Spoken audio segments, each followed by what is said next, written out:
Маја Ристевска и вели дали ЕМС тренинг е добро или не. Не знам колку сте запознати, ЕМС тренинг значи електромускулна стимулација. Тоа се обично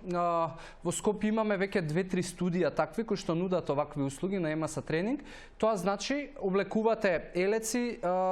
облекувате целосна опрема која што практично ви дава електромускулна стимулација. И без ваша волја имате константни стимулации на делови од телото, доколку можеби сте подложни или па се справувате со некаква повреда, скршеница, некаков опоравок и така натаму, или па се почесто луѓе го користат како замена за класичното вежбање и тренинг. Трае некаде максимум 20 минути и она на кое што најчесто студијата кои што ги нудат овие услуги велат дека 20 минути тренинг заменува некаде час и пол до 2 часа тренинг. Дали е добро? Она што и науката вели е дека нема ништо лошо во тоа, дури многу повеќе може да забрза опоравок на одредена повреда маја, но доколку прашуваш дали воопшто да не вежбам, да одам на електромускулна стимулација затоа што можеби си помрзелива или затоа што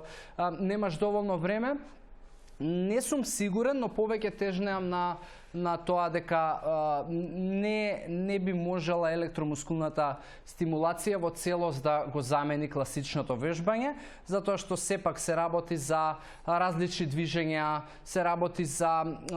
различна работа на кардиоваскуларниот систем, и ако ти при тренинг на електромускулна стимулација имаш различни вежби кои што и ќе те задишат, и кои што ќе те уморат, и кои што ќе те испотат, сепак јас сметам дека електромускулна стимулација треба да биде како додаток на твојот активен живот и како момент да можеби допреш некои секундарни или терцијални групи на мускули кои што со класичниот начин на вежбање не успеваш да ги допреш доволно. И се разбира, ако се работи за повреда и треба да внимаваш како вежбаш, тогаш да, електромускулната стимулација можеби и ќе биде единствениот излез. Така да имаш зелено светло, јас ја почитувам електромускулната стимулација, сум бил на неколку тренинзи, но лично не ја практикувам како замена за она што јас го вежбам, а тоа е у моментов за мене подразбира фитнес и еднаш неделно на јога.